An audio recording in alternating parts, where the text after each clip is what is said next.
Hello and welcome to this new video and introduction and game of the new Reisswitz Press game of Second World War battalion level Wargaming O Group. This is the Reisswitz Press is a sister company of the Two Fat Lardies, and this has just been released. In fact, only a week ago I got my copy. I've had a couple of tester games with this, but I'm going to show you in this video how the game works and just goes through some of the basic moves really. I'm probably going to make quite a lot of mistakes because, as I say, I'm still learning how to play the game itself, but it'll give you a good idea at least how the game works and what it looks. Let's have a bit of a talk about it first of all. As I say, it's a brand new battalion level game, so you're dealing with at least a battalion on either side, so maybe more if you want to make a bigger game. It's also more about command and control rather than the actual minutiae of combat. So if you're looking for something, you know, that tells you the numbers of rifles being used, then you're looking in the wrong place. This is all about abstraction. The smallest unit is going to be a platoon, which will be made up of basically 6 bases, but we'll talk about that as we go on.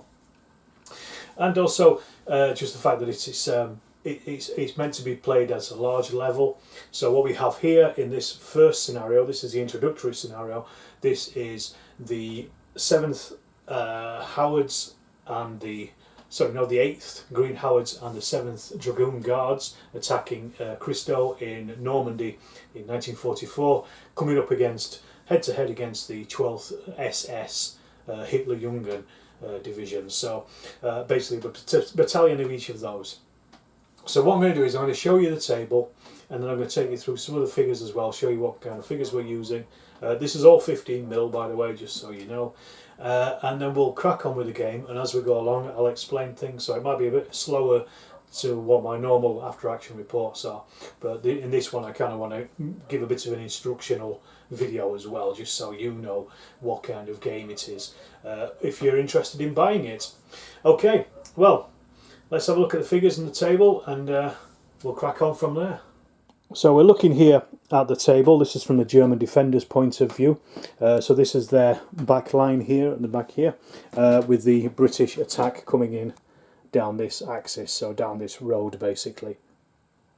And what you can see is we've got a very small farm at the very end. These are classed as built-up areas. We have a hill at the back there, which is good for observation. We also have another small farm here, which is a built-up area. Another farm over on this flank, another built-up area as well. And you can see the trees as well. These are delineated by the MDF boards at the bottom. Ooh, we'll knock trees over. So that's a patch of forest. We've got a couple more here and here and here. The fields do not block the line of sight, neither do the hedges on the fields or the fences. They're just there purely for decoration. However, there is some bocage here that runs into the village itself, which I'll talk about in a second, and the bocage does block line of sight. On the German side we've got a big elevation here, a large hill that they can overlook from, and then we've actually got the British final objective, which is Christo itself. So this is actually built up of 4 built-up areas, and I've delineated these with the different buildings. So we've got 1 here, 2, 3 and then 4.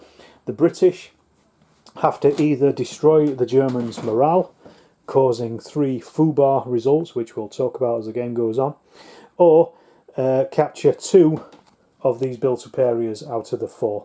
So either of those 2 will be a victory for the British, anything else will be a victory for the Germans.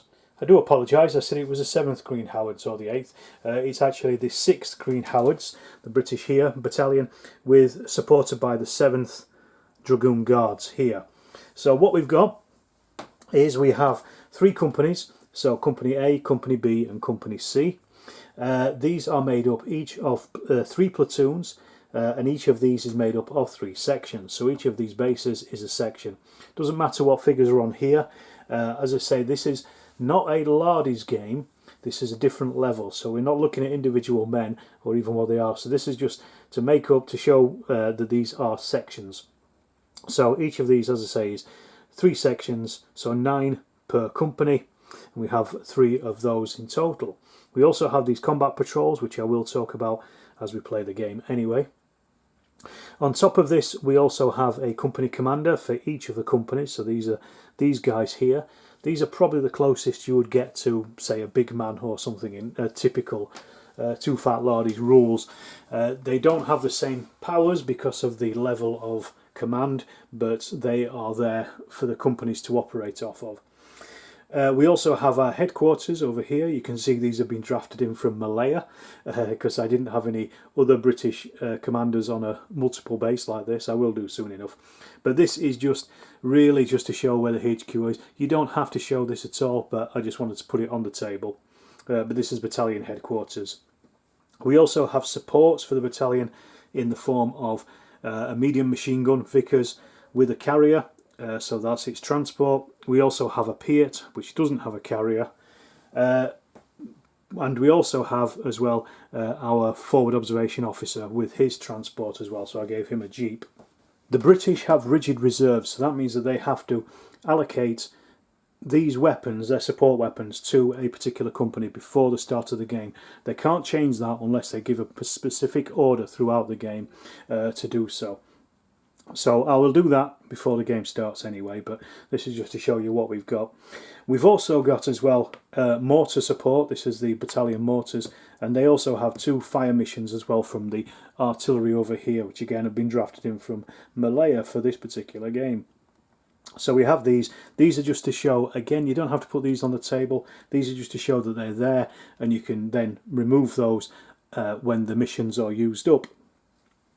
We also have as well 2 platoons of tanks. Each of these are broken down into sections. These are approximately maybe, I don't know, maybe five tanks each. In real life, just to say as well, the sections would be about between 6 and 10 men.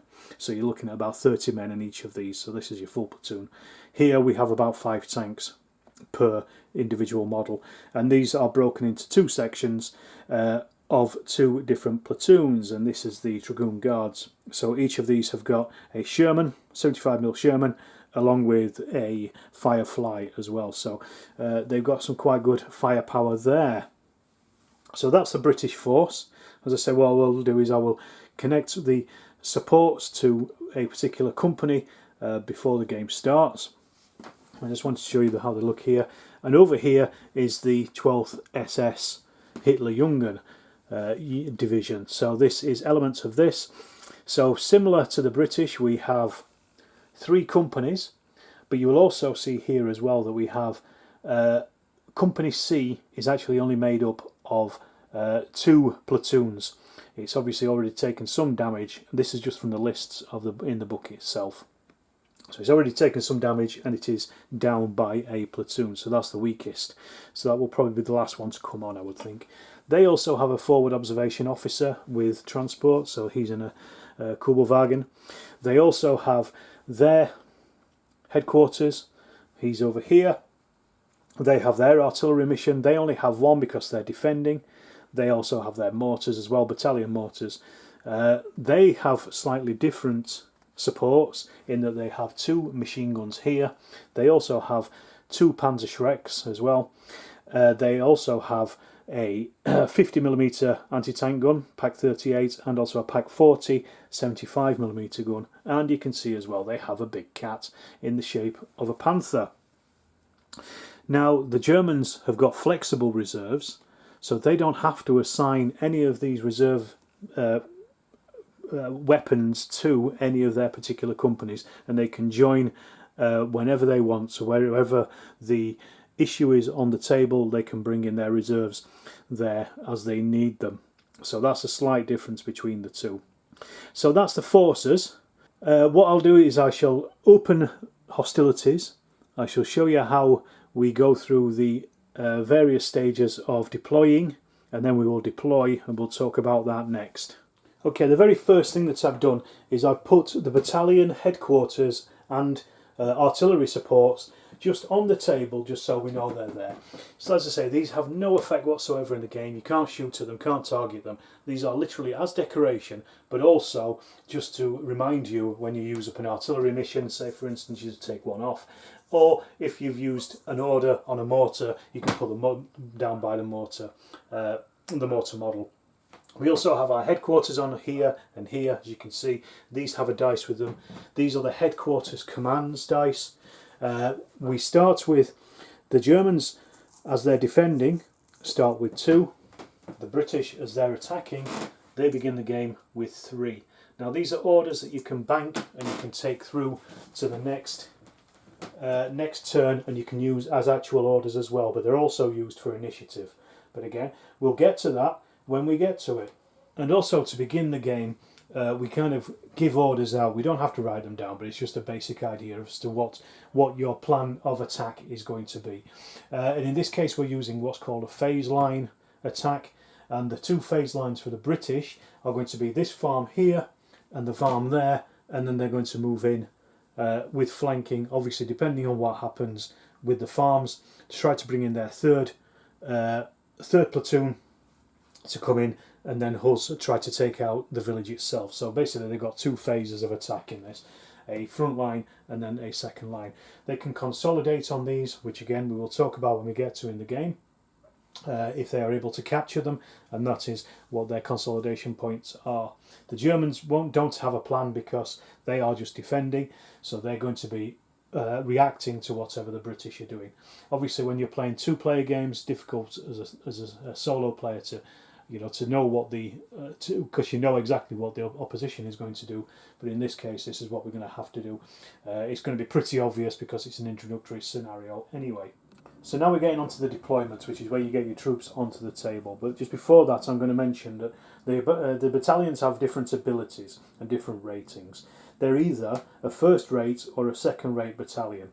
So that depends on how good the troops are under command, how good the headquarters is as well. This is fighting. In this case, both the British and the Germans are both first rate battalions. They also, we've already mentioned it, but they also have flexible reserves or rigid reserves, which again the British have rigid, the Germans have flexible. And then we have the battalion morale as well. It is either combat effective, tenacious, or classed as a large battalion. In our case, they are combat effective, so there's no real change with them there. And also the battalion size as well is either as large, standard, or worn. So obviously large is pretty explanatory. Standard is again explanatory. Worn, it just means that it's already had some damage and has reduction in its size. So in our case, both of these battalions are standard. So the defender deploys first, and they do this by rolling a set number of dice depending on the size of the battalion and various other factors. In our case, both the Germans and the British are rolling 9 dice. I'm going to be rolling the white dice for the Germans, red dice for the British, just so we know which is which. And we roll 9 dice, and then we read off the results. So here we'll group them into their numbers. So we've got 2 1s, a 2, 3 3s, a 4, a 5 and a 6. So what does this mean? First of all, the 1s means that they don't count towards a unit deploying, but it also means that the artillery of the opposition, the opening barrage, has actually interdicted them as they're moving onto the table. So we have 2 1s, so this means that for 2 turns the Germans are going to have to roll 4, 5 or a 6 to deploy anything for the first 2 turns, because there's still artillery that's breaking up the routes into the battle area. So we'll just put this to one side for now. So that's not a great rule. The worst you can get is 3 interdiction turns. They only have 2, so it's medium, but it's still not great. And then we look at the next set of numbers, which is between 2 and 4. And this is, we deploy 1 combat patrol behind the forward defence line. The forward defence line is 24 inches from the Germans' back table edge. So anywhere on there. We'll talk about that once we do once we do the placement. But they've rolled 5 of these, so again that gives them a nice sum straight away, so they can put 5 of their combat patrols straight onto the table. And then we have our 5s and 6s, and these are deploying ambush units behind the forward defence line. Now these are units that won't go on the table, and they will stay hidden from the opposition. We make a note of the type of weapon it is. This is ambushing. It can be pretty much anything apart from armoured fighting vehicles generally.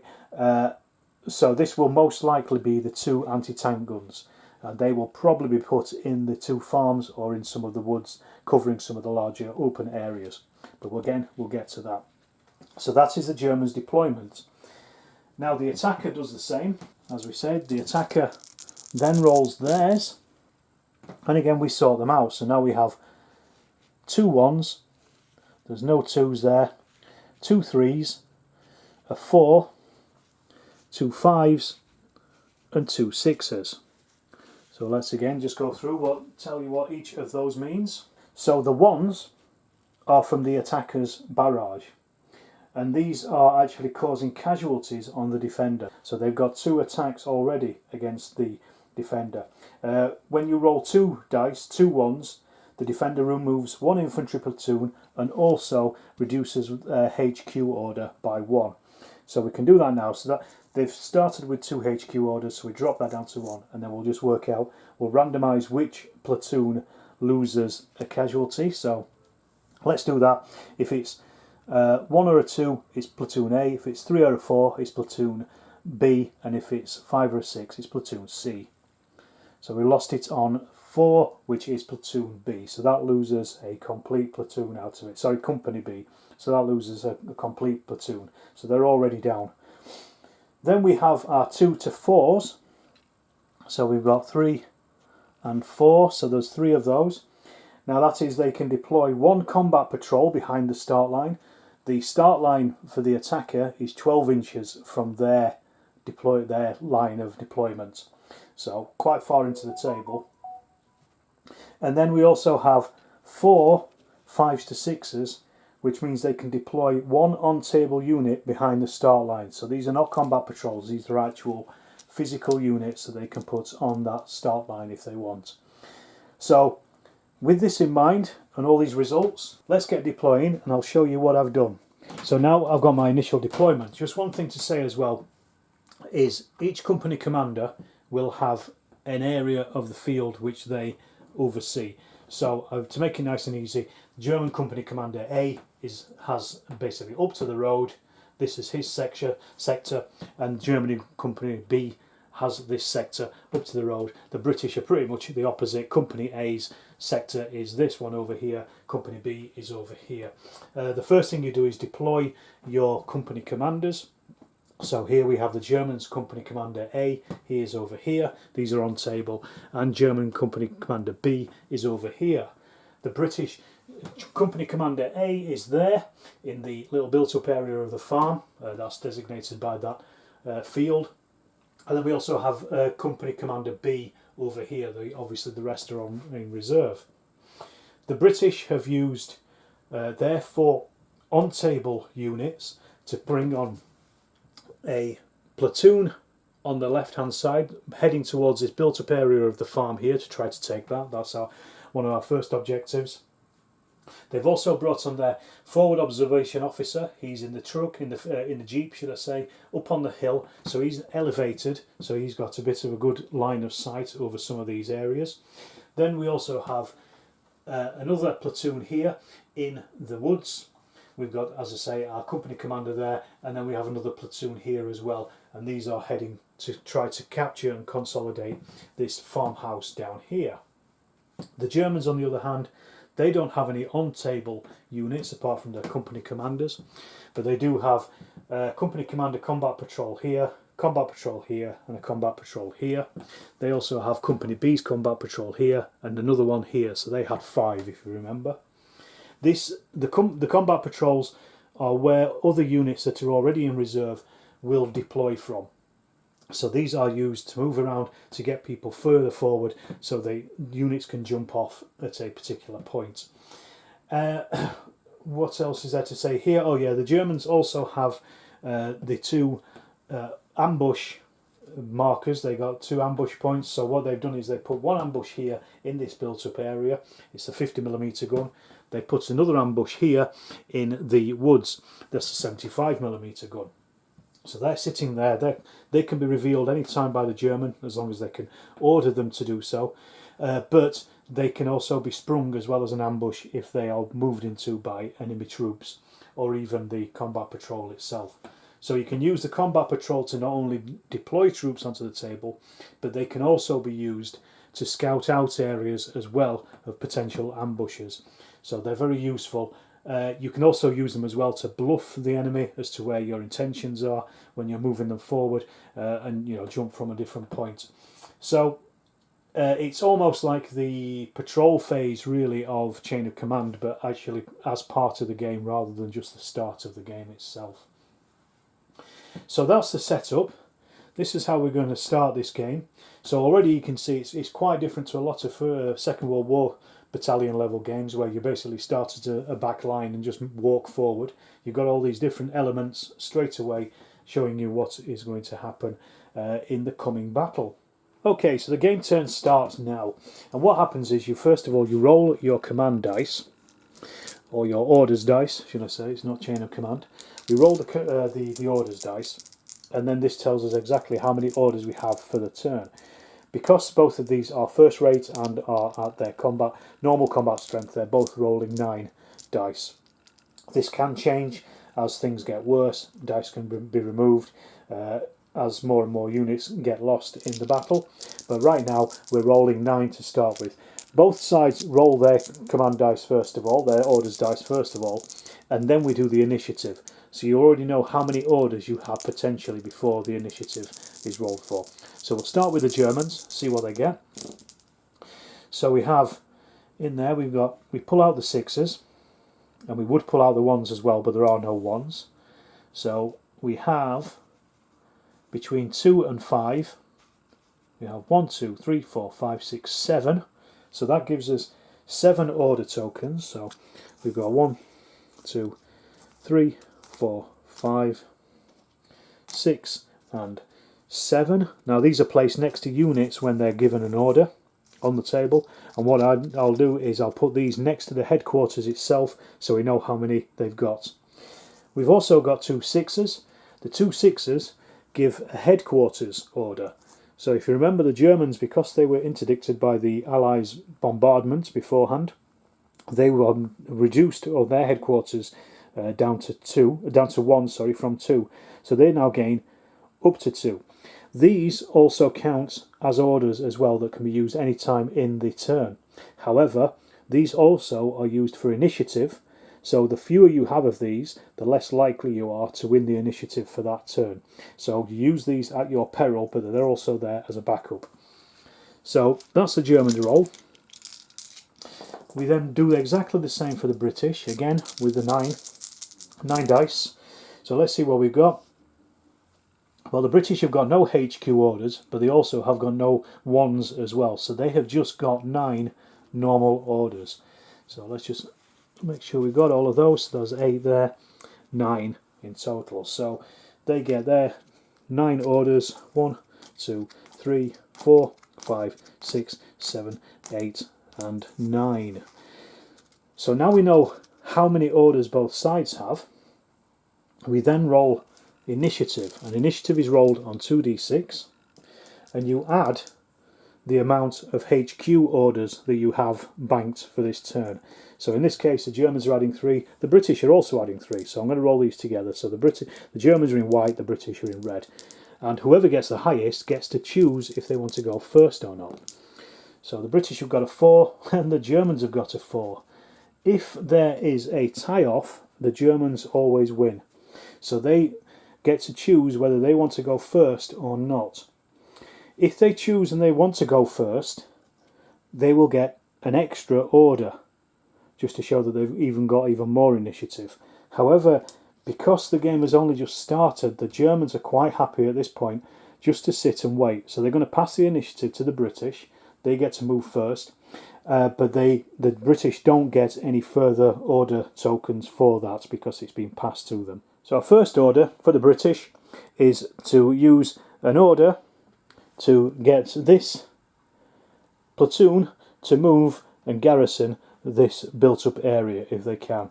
So to move, you can move two different speeds. You can either move normal speed, which is just 2d6, and you move in a tactical bound. You say declare where you're moving to, and then you roll that number of dice and you try to get to that particular position on the battlefield. So obviously the maximum you can move there is 12 inches. Average you're going to move is about 7. You can also do a rapid move where you roll 3d6 and take the highest 2 dice rolls, but you can't fire when you do that. If you do a normal move like these do, they will be able to fire. So we roll our dice, they're just making a normal move. Our tactical bound is a built up area. This is what they're going to go for. So 2 inches, so we basically move 2 inches towards the BUA. So that didn't go as planned, but this is what happens in the Fortunes of War. Combat patrols are similar to infantry in that they will only move 2d6, but they don't have a rapid move, so they can only move up to 12 inches in a turn. And they can move again towards a particular goal.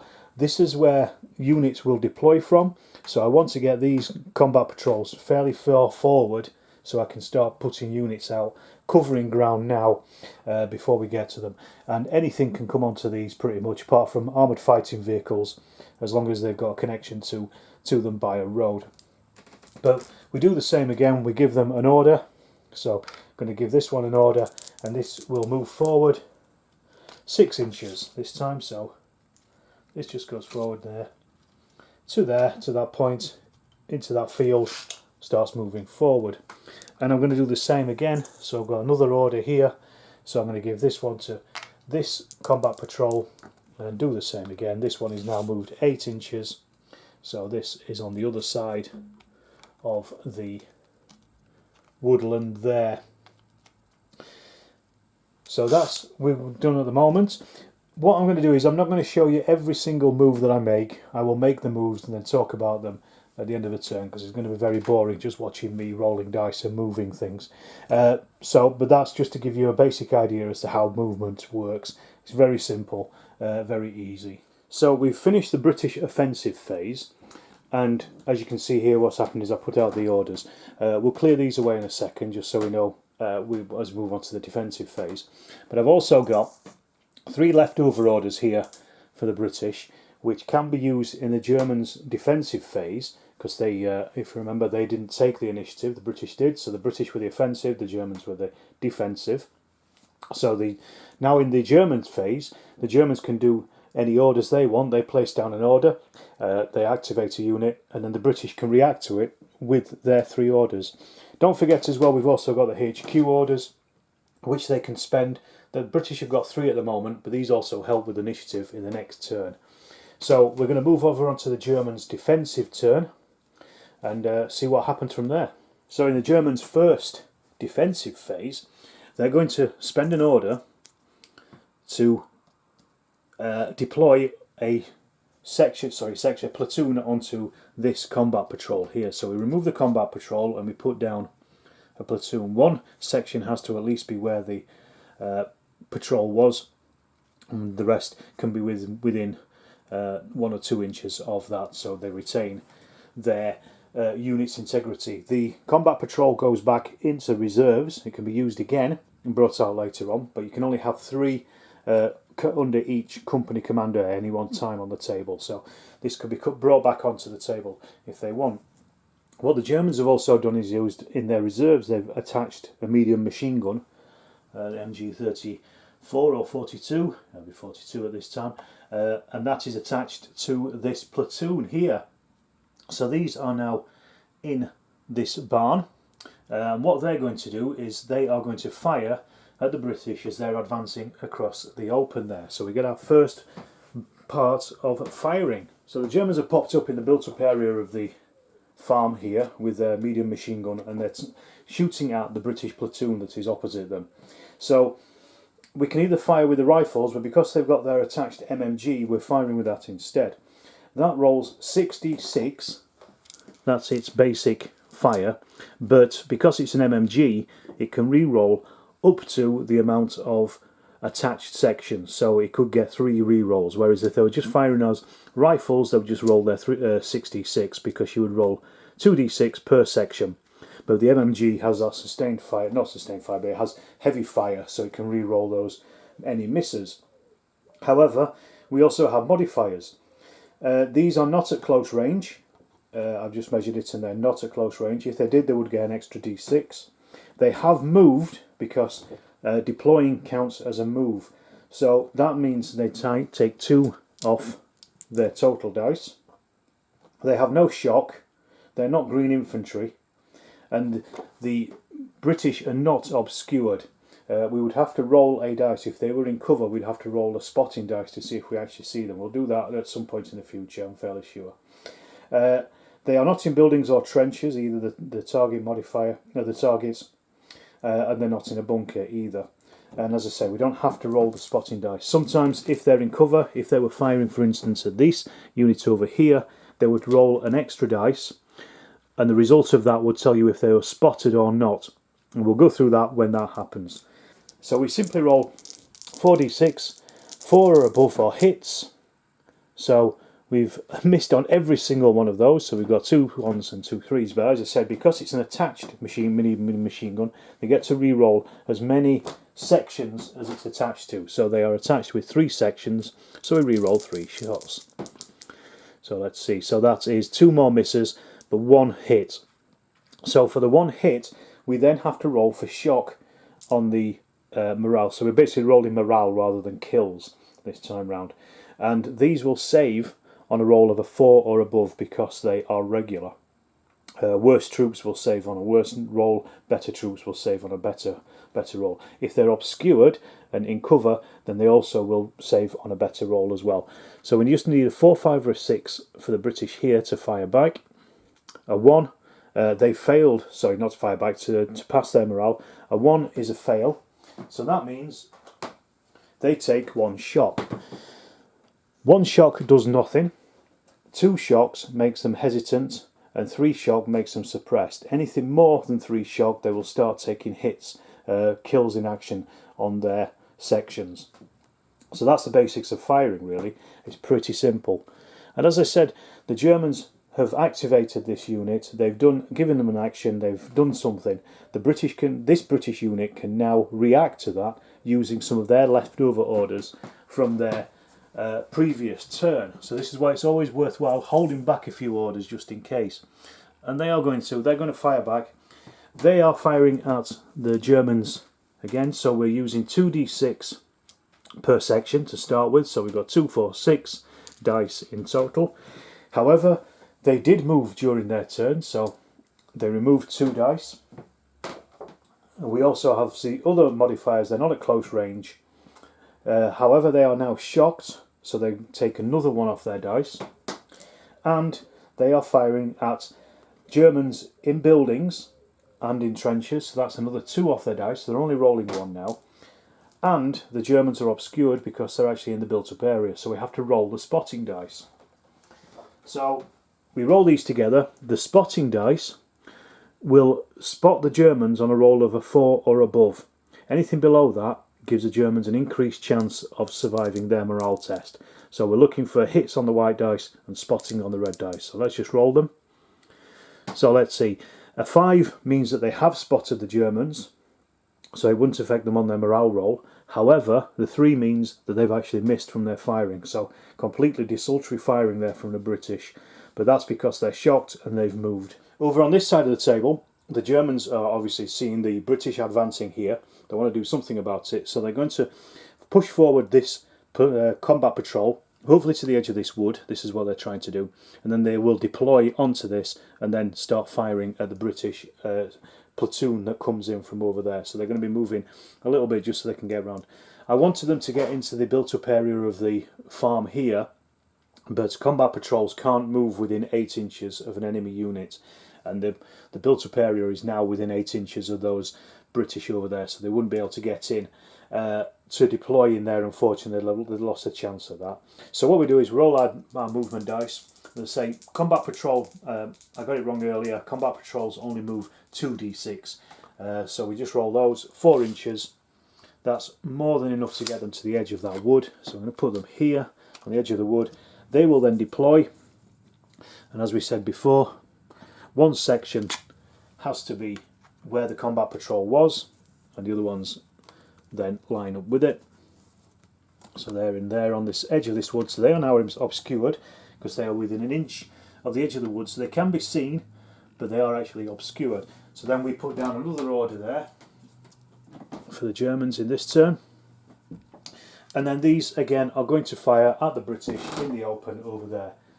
So we're doing the same as before. We have our, in this case we also have another medium machine gun that is attached to this section, to this platoon. I'll keep calling it a section, it's a platoon. And they're firing with their 6d6, as you'll remember. And one thing I've completely and utterly forgotten to do is, because we are being interdicted, we have to roll our interdiction roll as well. I should have done this for the other section, the other platoon that deployed, but let's just roll it now. 4, 5, 6 means they can deploy. 5, yes, they can deploy. This is because, if you remember at the start of the game, the British have got an interdiction artillery barrage going on for the first 2 turns. So any German units that are deploying, defending units that are deploying have to roll for it. I'll roll and check that the other unit can deploy, and we'll see. But anyway, this one, going back to this one here, we have the 6 dice from the medium machine gun. We also take off 2 because they moved. Deploying is counted as moving. And they're not at close range, so they don't get any bonuses. The British are not in trenches or anything, but also they're not obscured either. So we have to roll our dice. We get 3 re-rolls, if you remember. So let's see what we get. Actually, that's 4 hits, so they don't need to do any re-rolls. So the British now roll their hits against those. So they're saving on a 4, 5 or a 6.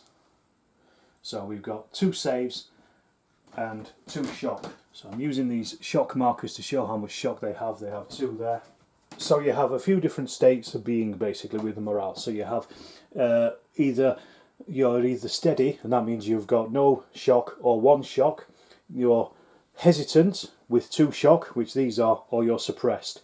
These are the 3 different states of morale that a unit would be in. So these guys are hesitant, which means that they are not able to advance towards an enemy that's in eyesight. So that would be in line of sight, should I say. So that's the Germans in there, so they can't actually advance towards them. They can rally off that shock, but they can also fire back as a reaction to the Germans' fire as well. So the British can only react to the fire by firing or moving. These guys are going to fire, so we put down their order to react to the unit firing. They can only fire back at the unit that's fired at them. I've worked out the dice. They moved, but they moved less than 4 inches, so they only -1 off of their dice. So they started with 6, they -1 for the move, and then they also minus another 2 because of their shock as well. So they're down to 3 dice. We have the red dice for spotting. So if they've rolled a 4, 5 or a 6 on the spotting dice, the Germans are spotted, otherwise they're obscured. So we roll these, and again we're looking for 4, 5s and 6s on the white dice to hit. So we roll these together. So the Germans are still obscured, they're on a 2 there, and the British have only hit 1. So because the Germans are obscured, when they roll their morale dice, their to hit dice, they need now a 3 or above. So instead of the 4 or above previously, it's a 3 or above. So 5, no effect, and that's the end of the British firing on that section.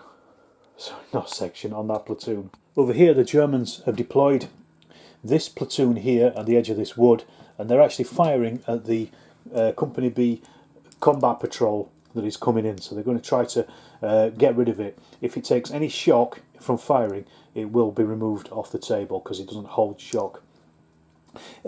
Firing at them is pretty difficult though, because obviously they're only a small group of men who are just trying to make their way forward and scouts. So they automatically get a -2d6 off the firing. These have moved, so they get 2d6 off their firing as well, so that takes them down to 4, and then 2d6 for firing a combat patrol, they are in the open, is also another 2d6. We don't have to do a spotting dice roll because combat patrols are also automatically obscured, so they will save on a 3 or above anyway. So we're only rolling 2 dice for the Germans to hit. They need 4, 5 or a 6 on either of these. So they've hit with 1, missed with the other. We re-roll this for the combat patrol, and as I say, 3 or above and it will be saved anyway. A 4, so there's no effect, but it's one way of just trying to get rid of your enemy's eyes forward, basically, and just shutting down those probes as they're coming in. So to start to finish off the turn, the Germans' turn, the defensive turn, they've actually deployed a couple more combat patrols. As I say, you can only have 3 under control of a company commander at any one time, so they now have 3 on the board. They brought this one in here to give them a bit of support and back them up. They brought one in here as well down by the built-up area to kind of fend off the 2 British ones that are coming in over those fields, and they already have one here. These have to be placed within 18 inches of their company commander, who is here behind these trees, and no more than 8 inches. Sorry, no less than 8 inches away from the enemy. So they're in place. So it means that if they can get the British section over there to retreat, they might be able to move that combat patrol into the farm and maybe take over that position as well. So this is kind of how it stands on this side. There is one more thing to mention as well in the commands. You can also issue a commander's order as well if you want at any time, and this is from a company commander who will order it to one of his units under his command. This costs a variable amount of orders. In fact, when you do it, you have to roll the dice to see how many it costs. But this is almost like a last-ditch effort, and it means you can actually order anybody who's already moved or fired to act again in that phase. So you can actually get the units to move or to activate twice in a phase if you want to, but it's quite desperate, and it is also expensive. It can be expensive from an order's point of view. And then over on this side, we've deployed a couple more combat patrols as well here. So this is our company commander. They can deploy within 18 inches of him, 8 inches away from the enemy. So I've deployed one here on this edge to protect that flank, and also one here up on the hill, which will probably deploy their forward observation officer because he will then be elevated so he can actually see targets to fire at them with artillery. These don't get affected, combat patrols don't get affected by the interdiction rules.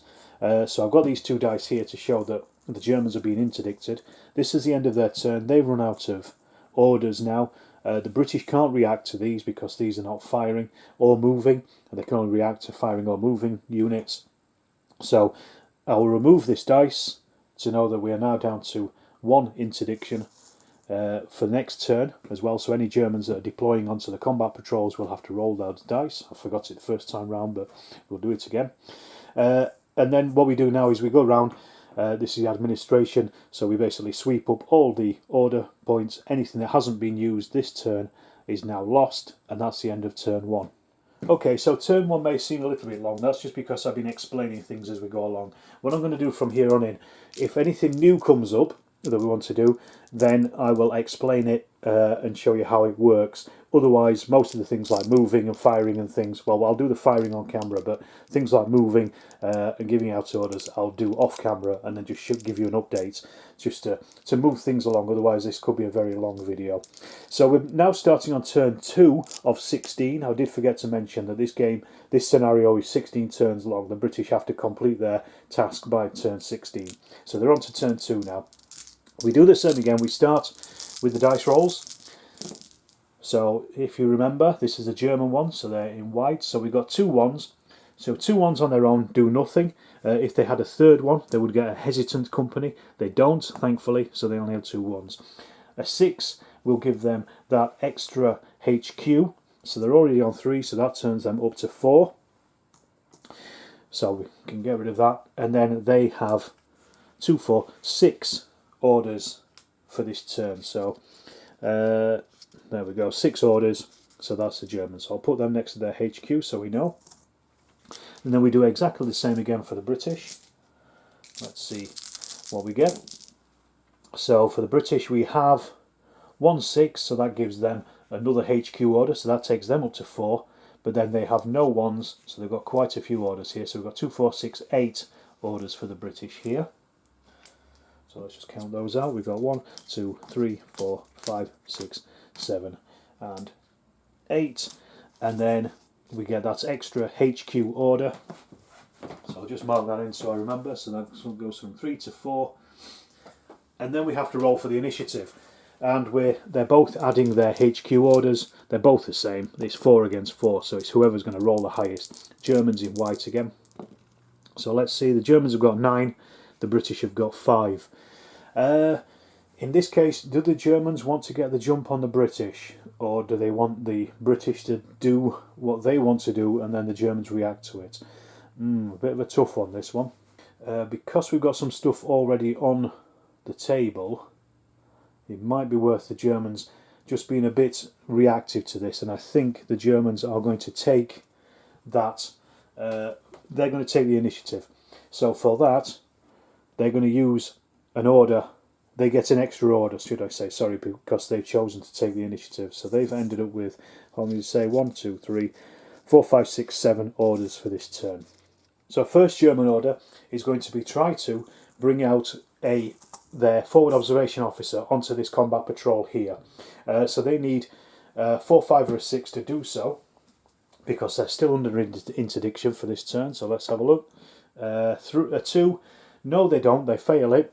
So that means that order is also lost as well. So I'll just leave it on there to show that that has had an order, but we can't bring on our forward observation officer this turn, unfortunately for them. Right, our next German order is the platoon in the barn with the attached MMG is now firing again at the British here, who've got 1 shock. They haven't moved this time, they're not going to move, so they get their full 6 dice. The British aren't obscured, so there's we don't have to roll a spotting dice, so we're just rolling the 6 dice, and if you remember, they can re-roll up to 3 dice because of the sections that are attacked. So let's see what we get. 4, 5, 6 as a hits. This may be quite nasty, but let's have a look. We've got 2 hits there, so that's 4 misses, so that means they can actually re-roll 3 of those dice, so they will, and that's resulted in 2 more hits on those British. The British are not suppressed, they're not in cover or anything like that, so there's no effect. They just have to pass these on a 4 or above. So let's see what happens. So they've actually failed 3 of those. One they've passed, 3 they've failed. They've already on 1 shock, so that takes them 2 shock, and then they're suppressed, so that's for the first 2. And then they have extra shock over their suppression, so this results in a roll of a dice to see if one of their sections is killed in action, a KIA. If they'd got 2 extra shock, then they would have automatically lost a section. But we roll on a 5 or a 6, they've lost a KIA section. 4, no they haven't, but they are suppressed. So that means they can't actually fire back. All they can do is rally, and they can only rally in their, or they could move, but they can only rally in their turn anyway. So they don't get a reaction to the Germans' shot. So they basically put them down and kept them down. They kept their heads down. Meanwhile, over here, this German platoon is firing again at that combat patrol. So this time, because they're firing at the combat patrol, they have 2 off their dice. This is not a medium machine gun, this is just sections, so they would get 2 dice for each section. So they would normally have 6 dice, they've now got 4. Firing at the combat patrol. It is automatically obscured, so we don't have to do a spotting dice for it anyway. But we're looking at 4, 5, 6s to hit. Let's see how many of these hit. Oh, 4 have hit, but it is saving on a 3 or above. So let's see what happens. But if it takes any shock, it is removed. So that's 3 4s and a 6. So it's saved every single shot there. So that's good. But what the Germans are trying to do is trying to blunt this advance over here, basically, by taking away, as I say, the eyes on the ground. But that doesn't get to react to the Germans' fire. And then on the right-hand flank of the Germans, we've got this platoon. These are being ordered to fire at the British over there, the ones with 2 shock on them already. So we're going to roll for them. These are, again, they haven't moved, so they don't minus 2 off their dice. They're firing at units that aren't obscured, and they're firing with their MMG, So again, they can re-roll up to 3 because they've got 3 attached sections. So let's have a look. 4, 5, 6 is a hit. Not as good firing this time, so there's only 1 hit. So they're re-rolling 3 of those dice. Let's see if these turn out to be hits. 2 of them do. So that's 3 hits on the British. They're already carrying 2 shock. So 1 more shock will suppress them. Any more shock than that, then they will go into the KIAs. So let's have a look, see how much shock they take. They're surviving. Their morale roll is a 4 or above. So they will negate those hits on any 4s or above. So let's have a look. 1 cock dice, let it roll properly. So they've negated all of those hits, so that's 2 4s and a 6.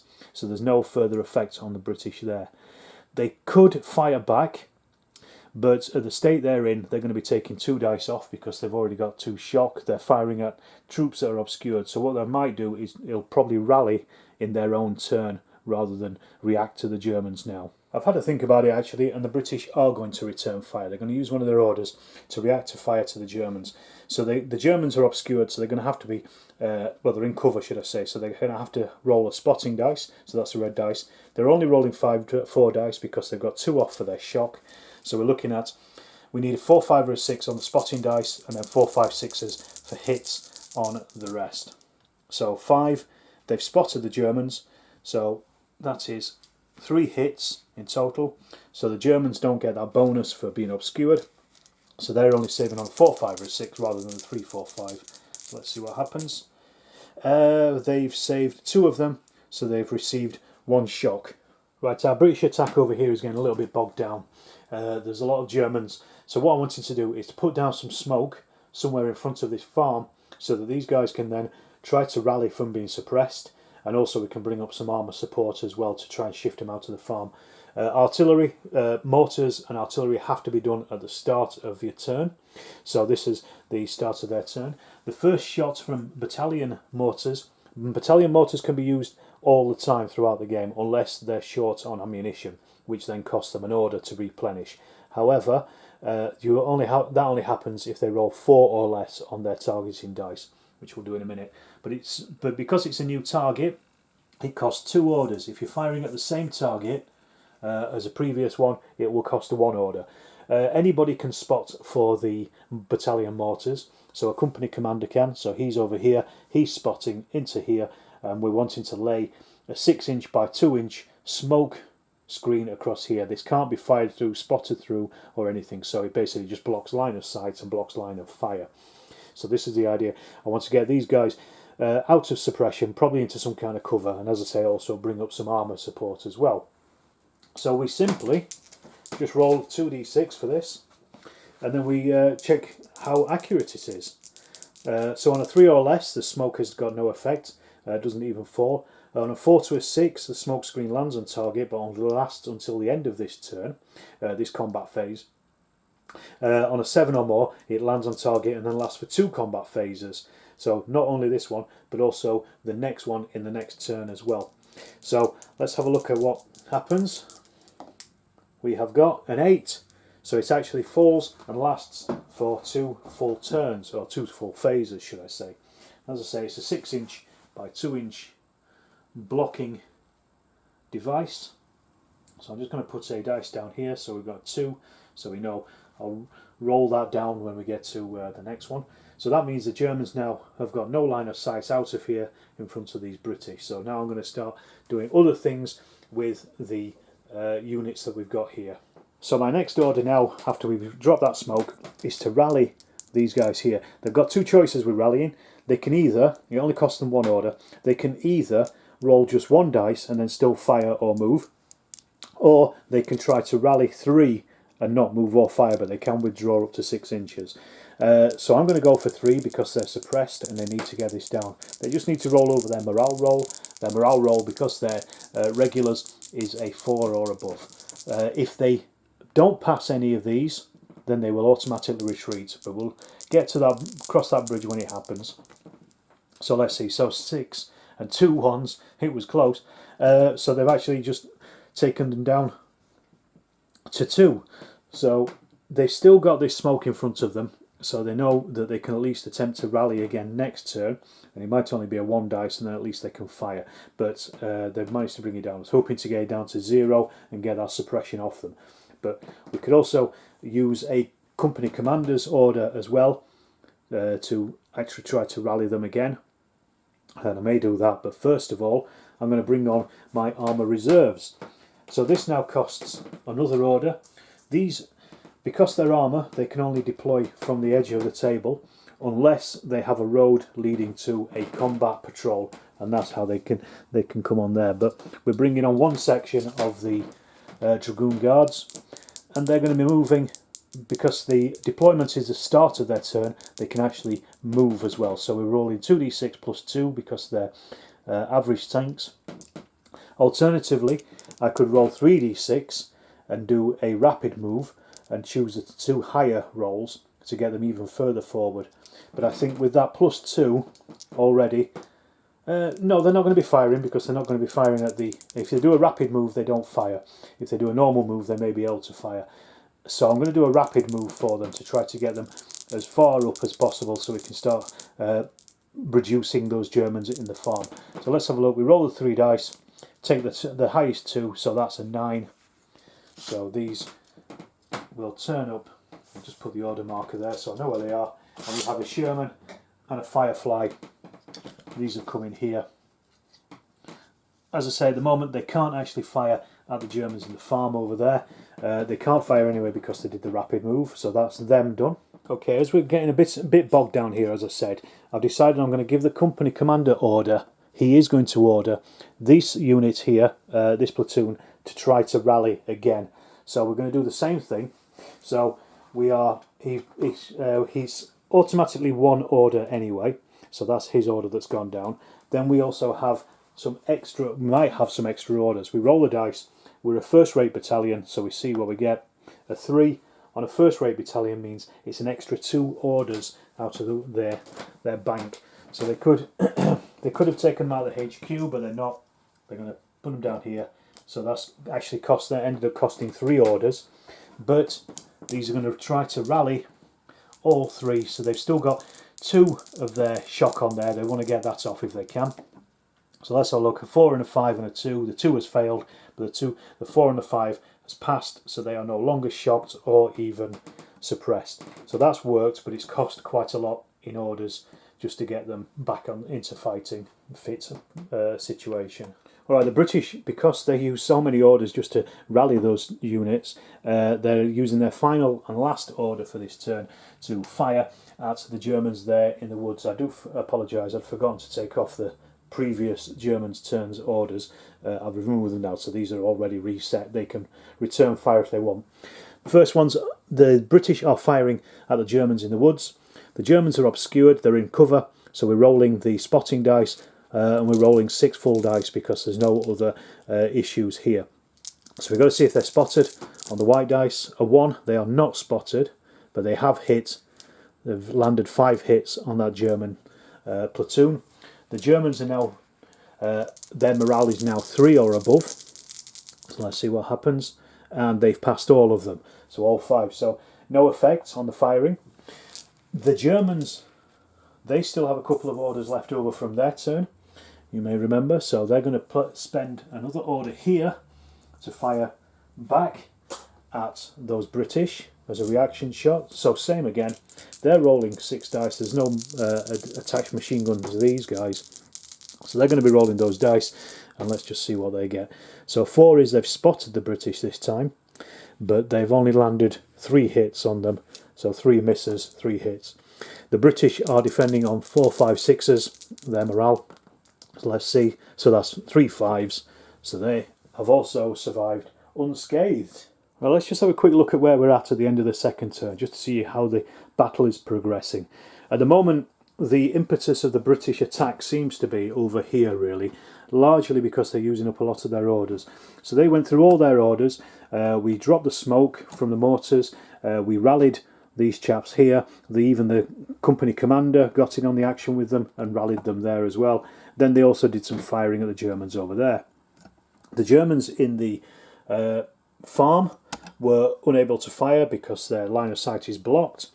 Also, these guys fired back, did very little to the British in the woods. The British have brought up some armour, so this is moving forward as well. So they want to get this into action to try to, as I say, reduce this strong point here. Meanwhile, the Germans, they still actually have 2 orders left over, but they're reactive orders, so they can't actually use them for anything. But they needed to hold them back just in case the British were going to do any firing at any of their units in this turn. And on this flank, the British advance is kind of bogged down here a little bit with these guys still on 2 shock, but they have managed to shock the medium machine gun unit over here. So we'll have to think about what happens here. Maybe the Germans might push forward a little bit in this area, and we've still got the British combat patrols kind of dithering about a bit in the fields over there. They really need to get a riddle on if they want to start moving towards the town itself. So that's where we're at the moment. We start the 3rd turn now, as I say, out of 16, and we'll start with the command rolls. So the start of the 3rd turn. Let's see what we get. So the Germans have got 2 1s, so they're ignored. They have no 6s, so this means they get 2, 4, 6, 7 orders for this turn. And then the British, let's see what they get. They roll their 9 dice. So nobody has had bad enough effects yet from the morale to reduce their dice. So, oh, this is not great. They have 3 1s. The 1 on its own, any excess 1s, converts into a normal order. But we'll deal with the 3 1s in a second. They've also got 2 6s, so that's 2 HQ orders, so that takes them up to 6 at least. So that's pretty good. Then they have 4 other orders as well. So they've got 4 orders and the 3 1s. The 3 1s means it's a hesitant unit. So what we have to do is work out which company on table is hesitant. So 1 to 3 is going to be A company on the right flank. 4 to 6 is going to be B company on the left flank, or on their right flank. They don't want B company. Well, they don't want either of them to be hesitant. Hesitant means you can't advance towards the enemy, but you can only fire. So let's have a look. 6. That is B company. Unfortunately, that's not the one that we wanted. So we mark those with hesitant. It means they're kind of stuck where they are for this first turn at least. Okay, so once we mark those with a hesitant marker, here's our hesitant marker. I'll put that next to our company commander so we know, and everybody under his command, i.e. everybody on that right flank, now can't move. But anyway, we have to do the initiative. So the Germans have got a +4 on their roll. The British have got a +6 because this is what our HQ commands are. So let's have a look. So the British there 4 becomes 10. The Germans 3 + 4 is 7. So the British get to choose whether they go first or not in this turn. And I think, again, this turn they are going to go first. Right, so the British first turn is they are going to lay down smoke, hopefully here, to try to cover these guys while they then recover and do a rally roll. So at least they're taking no more fire from the Germans over there. So they're using their mortars because, again, it's a new shot. It costs them 2 orders. So this is their roll. 11, that's a hit. They just need a 7 or above. And it's 6 inch. So they're going to put it just there. So that then keeps them out of the way. So then they will use another order and try to rally these troops. And they're going to go for 3d6 because they're on 2 shock. So that means they can't move, but they at least will hopefully rally some shock off. Also, yeah, that smoke remains for 2 phases, so let's just put that down. So again, we know. And let's see if we rally off the shock. So they've only rallied 1 shock off, unfortunately. So that's taken them down to 1 at least. But that means they are still steady, so at least they can fire and move in a future turn, or even if the company commander gets them to do something. Right, so the British are low on orders this turn. They want to hold on to at least 1 order so they can react to the German fire, which is obviously going to come in the next turn. But what they want to do here is they want to move their Shermans and the Firefly towards the Germans over there, and then hopefully take a few shots at them as well. They can't really see them at this point, so I'm going to say it's obscured because they're kind of by the tree. So they're going to move around somewhere into this gap here. This tree, you can move about, it's just a tree, into this gap here so they can lay down fire on the Germans there. So that's going to be their movement bound. These are not part of the hesitant company, so these can still continue and move. Let's see, we've got 10 inches to move. They get +2 because they're average AFV, so they could move up to 12. They don't need it. As I said that their combat, their movement bound was to there, so that's where they're going to go to. So now they're firing at the Germans. The American 75mm gun has a 5 firepower dice, so that will fire with 5, whereas the long 75mm gun has 4 firepower. Both of these are firing at targets that are obscured, so we'll do them individually. So first of all, we're firing with the Firefly. So again, we're looking at 4s to hit, 4 and above to hit, but they also have to see if they can spot them as well. So roll these together. So they haven't spotted the Germans, and they've only caused 1 hit with the Firefly, first of all. So the Germans are protected on a 3+. 1, so they've actually taken 1 shock there. That was kind of against the odds. I thought that would have got a bit worse. But then we've also got the fire from the 75mm gun. Same again, the Germans are obscured, so we have to roll to see if that can see them or not. 6, yes, it has spotted them, so we needed 4 or above. And then they've also taken 3 hits as well. So this time they're rolling their morale in the not obscured, so 4 or above is a save this time. So this time they've taken 2 more shock on there and 1 off. They've already got 1, so that then takes them up to suppressed. So that has laid down the fire that the British needed to be able to advance over this area at least. So the Germans couldn't do a lot of reacting there because the unit that could react was suppressed. The other ones were still behind the smoke. The smoke has now dissipated, but we've got this unit over here, so what we're going to try to do is rally them because they're suppressed, and we're doing it with 3d6 rather than 1d6. So let's just see how many. They've passed 1, so that means they are hesitant, but they can at least fire at some point in the future. Their commander may give them a couple of orders just to fire, or even try to rally them as well. But let's see how the rest of the turn goes. So we're jumping over instead now to this platoon over here. They're going to take an order, and this is going to be to fire at them with their MMG. And you'll remember we're on 4s and above with up to 3 re-rolls on this. So let's see, we've got 2 hits and 3 misses, which can be re-rolled. So let's have a look at those. And that's just resulted in 1 extra hit. So the British on their morale test, 4 and above, and they pass. So they've failed 2, passed 1, so that means they are also on 2 shock. So they are hesitant as well. The British could react to that fire. I'm not sure if they're going to. Yes, they will though. No, they probably actually can't, because it's going to be 2 off them firing. They can only fire, when they're hesitant, they can only fire as a reactive fire anyway, so they can't actually do, in a normal fire they can't fire, but when they're reacting, should I say, they can actually fire back. So in this case, do they want to, is the question. That's probably not going to cause that much damage on the Germans, really. Just trying to think, let's just work it through. I mean, they'll start with 6 dice. They'd take 2 off for their shock. They'd also take 2 off because they're in cover. So it would only be a 2, and they'd also have the spotting dice as well. Now, come on, let's go for it. It's what the orders are for. So they use up the last British order to try to shoot at the Germans, return fire. So 1, they haven't spotted them anyway, but they've caused 2 hits. So the Germans are saving on 3 or above.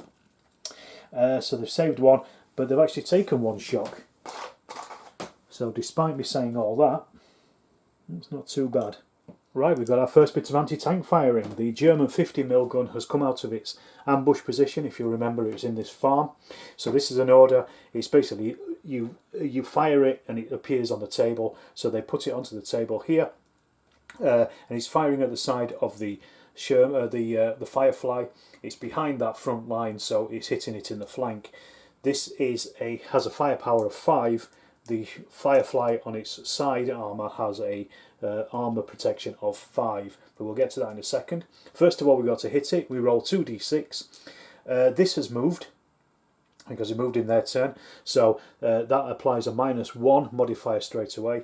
You need a 7 or above to hit, so we're looking at an 8 or above to hit for the 50mm anyway. Let's have a look. So that is a 9, that becomes an 8, so it is a hit. And then we roll. We take the difference between the firepower of 5 versus 5, and that would normally be a minus if the armour was higher than the firepower, or the firepower was higher than the armour, because the person with the armour rolls to protect it.